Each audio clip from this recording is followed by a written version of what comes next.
লালবাগান বড় পুকুর ধারের পুজো। এটা 3 বছর পালিত হচ্ছে। এটা আর আমরা সবাই মিলে খুব হই হই করে এই পুজোটা আনন্দ সহকারে করছি। প্রত্যেকটা মহিলা মানে চাঁদা তোলা থেকে সব মহিলারাই করছে। ছেলেরাও করে। শুরু হলো এটা মন্দিরটা নতুন করে তৈরি হওয়ার পর সবার মনে হলো এই ফাঁকা এত সুন্দর মন্দিরটা পড়ে থাকবে, আর আমাদের এখানে একটাও বাসন্তী পুজো হয় না, সেই জন্য বললো যে একটা বাসন্তী পুজো করা হোক। সেই হিসেবে বাসন্তী পুজোটা 3 বছর।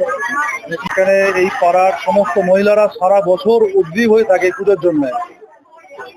একবারে ষষ্ঠী থেকে দশমী পর্যন্ত দুর্গাপুজো রীতি মেনে পুজো হয়। পাড়ার মহিলারা চাঁদা তোলা থেকে আরম্ভ করে ভোগ রান্না, ভোগ বিতরণ সবাইকে অংশগ্রহণ করে এবং সারা বছর এখানে অনুষ্ঠান হয়, ছোটখাটো অনুষ্ঠান, সেটা মোমবাতি জ্বালানো, শঙ্খ বাজানো। তাছাড়া প্রতি সোমবার আমাদের এখানে রামকৃষ্ণ কথামৃত পাঠ হয়, শনিবার গীতা পাঠ হয়।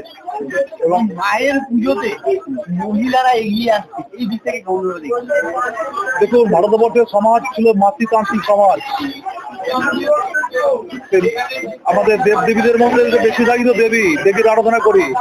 সুতরাং মেয়েরা এগিয়ে আসবে, এটা ওমেন এম্পাওয়ারমেন্টেরও একটা দিক আমরা মনে করি। নারীর ক্ষমতায়ন এবং নারী জাতি সজাগ না হলে সমাজ জাগবে না। মানুষের যে সামাজিকরণ যে প্রক্রিয়া, সোশ্যালাইজেশনের প্রক্রিয়া, সেটা বাড়ি থেকে শুরু হয় এবং সেটা শুরু করে মায়েরা। বাচ্চা ছেলেকে মায়েরাই প্রথম পড়ানো শুরু করে। সুতরাং মাতৃতান্ত্রিক সমাজের নিয়ম মেনেই আমাদের মাতৃ আরাধনা চলে 4 দিন 5 দিন ধরে।